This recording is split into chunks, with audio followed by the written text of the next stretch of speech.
Se você assistiu a série 100 Anos de Solidão da Netflix, ficou intrigado, quer saber um pouquinho mais sobre a história e também sobre esse grande universo chamado realismo fantástico ou realismo mágico, fica comigo até o final desse vídeo que eu vou te indicar mais 5 livros para complementar essa sua nova empreitada no mundo da literatura. Oi gente, tudo bem com vocês? Bem-vindos a mais um vídeo aqui do canal. Hoje eu vou comentar um pouquinho com vocês sobre esses livros de indicações, mas para além disso dizer que a Netflix acertou em cheio nessa sua construção da série baseada nesta obra aqui, 100 Anos de Solidão, do Gabriel Garcia Marques. Esse aqui é um autor colombiano incrível e que é muito consagrado por aí afora. Muitas pessoas não sabiam que a série era baseada nesse livro aqui. Ele tem outros títulos incríveis, tá? Então, se você já gostou da série, ficou intrigado, eu acho que, olha, vale muito a pena. Não acho não, tenho certeza que vale muito a pena você ler a obra original. É uma leitura de fôlego, vai ficar um pouco confuso no começo, mas com certeza ali com um pouco de paciência vocês vão estar imersos em Macondo. Bom, a série, ela foi realmente muito bem construída.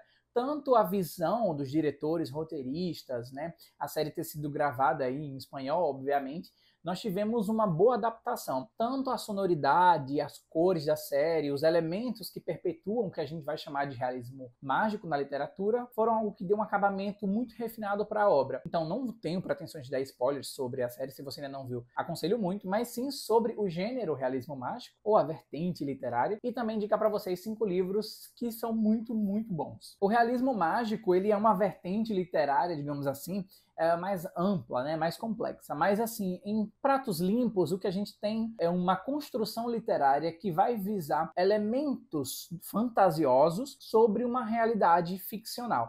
O realismo mágico, ele se difere, digamos, de primeira instância da fantasia, porque você consegue trabalhar com uma realidade palpável, plausível, e trazer esses elementos, né? Se você prestar atenção, em 100 Anos de Solidão, nós temos uma realidade de um povoado que vai sendo construindo ao longo do tempo. Você vê a evolução geracional dessa família, né, dos Buendia, mas com alguns elementos aí que não são factíveis com a nossa realidade. Então, o realismo mágico, ele trabalha um pouco essa lúdico, né, tanto da construção dos personagens, mas também de como essa trama chega aos leitores e agora, através da série da Netflix, nos espectadores. E agora, finalmente, vamos para os livros, tá? Então, são obras que não necessariamente fazem parte desse gênero, mas que se correlacionam, pelo menos na minha visão. O primeiro que eu tenho para mostrar aqui para vocês é o Hárun e o Mar de Histórias, do autor Salman Rushdie. Esse aqui é um dos meus livros favoritos da vida, eu já panfletei ele em 200 vídeos aqui no canal, e porque eu acho que ele é interessante para quem gostou da adaptação e também da obra do Gabriel Garcia Marques. Porque o Hárun e Mar de Histórias, você tem uma história super fininha, super curta,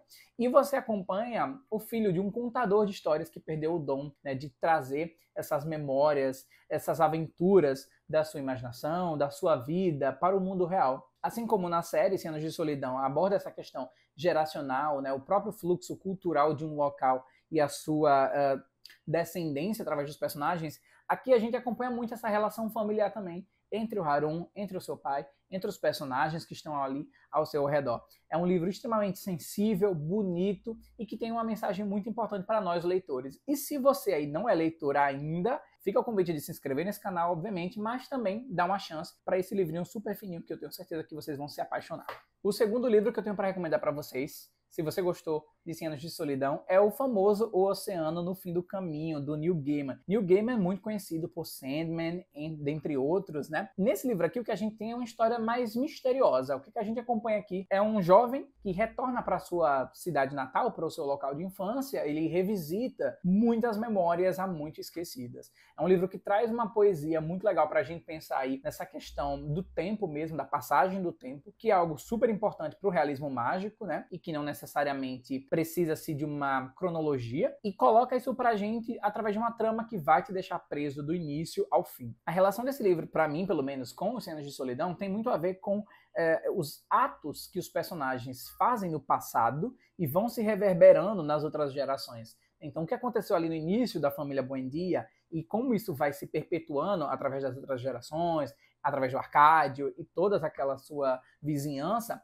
em Oceano do Fim do Caminho a gente tem um pouco disso, né? Os personagens deles brincam muito com essa passagem do tempo, mas como coisas que eles fizeram há muito tempo atrás, embora eles muitas vezes não lembrem, vão voltar para prestar as contas, digamos assim. Então é um livro que eu recomendo muito, tá? Um livro também super curtinho. Quem gosta de história sobre infância e retomada, esse momento, vai gostar muito desse livro. O terceiro livro que eu tenho para indicar para vocês, se você gostou aí dos 100 Anos de Solidão, é o incrível A Confissão da Leoa, do autor Miyakoto. Esse aqui também é outro dos meus livros favoritos da vida. Inclusive, quero reler ano que vem para fazer vídeo aqui completinho sobre ele, porque tem muita coisa, muito pano para manga. Esse aqui é um livro também que traz um pouco essa coisa do realismo mágico. Nós temos uma espécie de tribo, eu não sei se a gente poderia chamar assim, enfim, uma comunidade ali que traz essa questão, né, dos ataques de leoas a essa comunidade, enfim. Nós temos ali um contexto africano, né? É uma história que se passa ali em Moçambique, e nós temos então uma brincadeira que o autor faz entre trazer o real, ou seja, a caça a esses animais, mas também com essa retomada ao poder ancestral. Então, a questão da poesia falada e como isso vai se misturando ali. Então, será que os ataques das leoas é algo extremamente perigoso àquela população? Será que seria uma reação natural daquele microcosmo? Enfim, tem que ler. A Confissão da Leoa, provavelmente, desses livros aqui, é um dos mais, como eu posso dizer, mais fortes, mais dramáticos em relação ao que esses personagens vão passar. O livro, ele tem uma ligação, pelo menos para mim, com uma premissa ligada aos 100 Anos de Solidão, porque vai colocar pra gente personagens em situações abjetas, muitas vezes, e você não vai entender o que está acontecendo, e você vai querer saber mais. É um livro extremamente curto, tem capítulos de 3 páginas, então você lê um já quer ler o outro, é uma história assim, extremamente viciante, e que, mais uma vez, assim como 100 Anos de Solidão, vai trazer pontualmente pra gente elementos mágicos, né, digamos assim. Então você tem essa coisa da fala, da conexão entre o povo e a natureza. É um livro extremamente maravilhoso, grandioso, e que com certeza vai ter vídeo aqui no canal mais pra frente, mas eu já deixo aqui de antemão, se você gosta de ler livros dessa pegada, ou se você nunca leu Miyakoto, dê uma chance, tenho certeza que você vai gostar. Eu poderia até colocar aqui o Terra Sonâmbula, também do mesmo autor. O quarto livro que eu tenho para recomendar para vocês, se você gostou de 100 Anos de Solidão, é o A Cabeça do Santo, da Socorro Alcioli. Minha edição, inclusive, está bem velhinha. A Socorro Alcioli teve um destaque aí no mercado editorial esse ano, né? Voltaram a comentar muito sobre ela. E eu já li esse livro já faz uns bons anos. E aqui a gente vai ter a história do Samuel. Ele vai fazer uma espécie de... vai cumprir uma promessa, né, que ele fez à própria mãe, de tentar encontrar o seu pai, e nessa sua andança, né, nessas suas andanças pelo mundo afora, ele acaba se abrigando dentro de uma cabeça de um santo gigante, né, de Santo Antônio, e ele percebe que nessa cidade, né, a cidade de Candeia, o que as pessoas fazem perto dessa cabeça é fazer suas preces, suas rezas, seus pedidos, e aí que a história começa com um drama e vai se desenvolvendo numa história de realismo mágico também. Uma dessas coisas é o próprio Samuel, isso não é spoiler, inclusive está numa das informações do livro, é que ele entende que ele vai meio que criando um dom de ouvir essas preces e talvez ajudar essas pessoas. O realismo mágico descrito aqui pela Socorro Alcioli é muito bem feito, tem uma narrativa extremamente seca que remete a esse sertão nordestino, então assim, é uma autora para a gente ficar de olho e continuar lendo, né, suas obras. E uma curiosidade sobre ela e sobre a sua produção. Eu vou até colocar aqui porque eu coloquei no roteiro.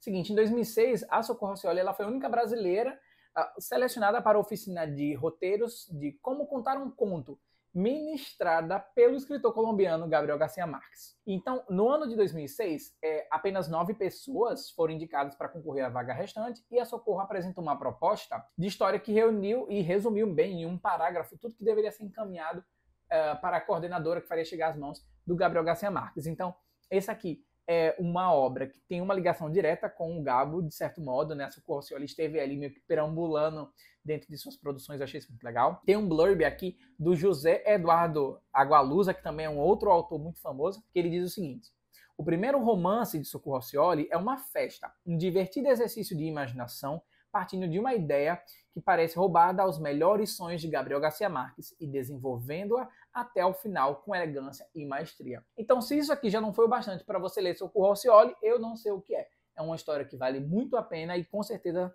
vou reler ano que vem. Será? Tô prometendo muito, mas esse livro é muito bom. Recomendo. E por último, não menos importante, Marina, de Carlos Ruiz Zafón. Se você gosta de histórias sombrias, com um toque de gótico, que hoje a gente poderia até ver como um livro Dark Academia, você vai gostar muito de Marina. Marina, ele traz uma coisa que 100 Anos de Solidão aborda, só que de uma outra pegada. O que nós temos aqui é a história do Oscar, ele conhecendo a Marina, que provavelmente é essa garotinha aqui da capa, e tendo as suas relações moldadas principalmente pelo dia a dia de um orfanato. Então, o livro ele já traz pra gente uma abordagem um pouco mais não vou dizer macabra, mas melancólica. Eu diria macabra de certo modo, porque foi o primeiro livro que eu fiquei com a luz acesa por um tempo. E olha que eu não sou de ter medo de livros.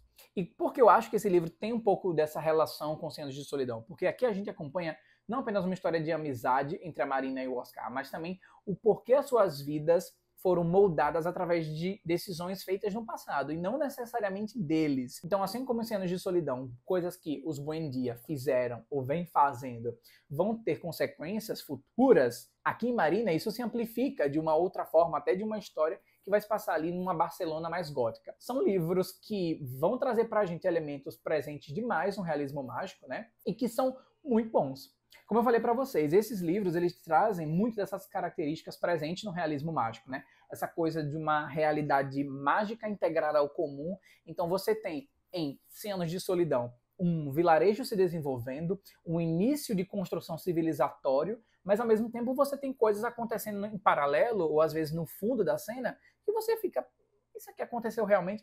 Então você tem ali logo nos 3 primeiros episódios aquela menininha comendo terra, e no livro você tem uma das familiares, se eu não me engano, que ela come raspas da parede, e você fica, tá, mas o quê? É outra característica mesmo, né, do realismo mágico, essa coisa de uma realidade direta, de uma narrativa objetiva. O autor ou o narrador na série, ele não questiona esses elementos mágicos, né? Ele vai deixando isso para o leitor ou espectador decidir se faz sentido ou não para a história. Assim como a série, o livro 100 Anos de Solidão, ele traz pra gente, além de uma história muito bem amarrada, e aqui nessa edição da Record você tem uma, como é que eu chamaria? Uma árvore genealógica, né, de toda a família, você tem essa brincadeira do autor a todo momento com o tempo. Então, o tempo nessa história, ele é meio maluco mesmo. Então, se você assistiu a série, você ficou tipo, cara, mas isso aqui não deveria já ter acontecido, isso aqui não se resolve? É muito sobre isso. É um elemento narrativo absurdo e muito bem construído. E o Gabo, né, deixa eu mostrar aqui a foto dele, o Gabriel Garcia Marques, ele é um dos mestres nessa construção literária. Nós temos o Gabriel Garcia Marques, nós temos a Isabel Allende com A Casa dos Espíritos, nós temos Jorge Luiz Borges com ficções, enfim, é uma infinidade de autores muito bons e que vão trazer pra gente uma outra visão literária. Então, se eu fosse vocês, eu daria uma chance, não apenas a esses 5 livros que eu citei aqui, mas também a ler as outras obras do Gabo. E se você nunca leu o livro, eu sugiro que você separe aí um din-din para você fazer essa sua compra e ler, quem sabe, agora nas férias de fim de ano. Enfim, espero que vocês tenham aí ficado pelo menos com uma pontinha de curiosidade em conhecer algumas dessas obras. Se você assistiu a série da Netflix, me conta aqui embaixo o que é que você achou, se você ficou com alguma dúvida, se você esperava algo X ou Y. E se é a sua primeira vez aqui no canal, se inscreva, acompanhe os próximos vídeos. Nesse canal eu falo sobre literatura, filosofia e, vez ou outra, sobre mercado editorial. A gente se vê na próxima. Até já. Tchau.